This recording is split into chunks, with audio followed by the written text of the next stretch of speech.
For designers, I think the key problem is the lack of knowledge and the lack of awareness of what circular economy can be.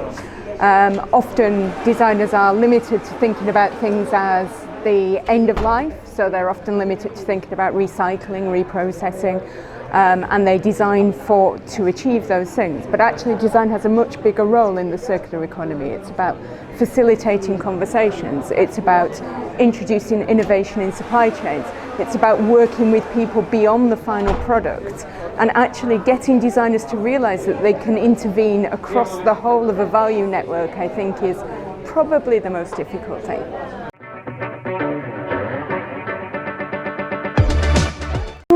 My first recommendation, and it's irrespective of sectors, every single business I work with, I start from the point of, for a second, forget the circular economy.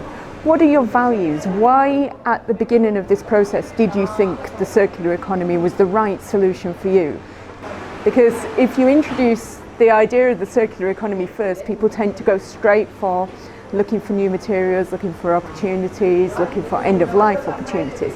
If you look at what they want to achieve and say, how does a business achieve that, then you can bring the circular economy in instead of setting it as the framework in the first instance. So there's a big area around that, and it's getting into the conversations. It's broadening the circular economy beyond a closed loop for ceramics and making it an open loop. I think we often talk about circular economy in very technical, very design, very innovation ways. I think the big thing that we forget is what potential it has to leave a social justice.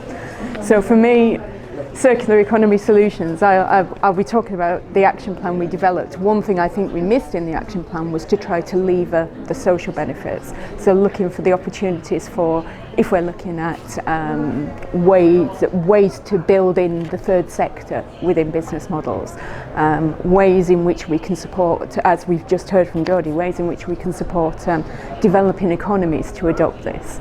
For me, that's the big thing that we shouldn't miss while we're trying to think about what it looks like for Europe. We should be thinking about what does it look like to make a fairer and more just world.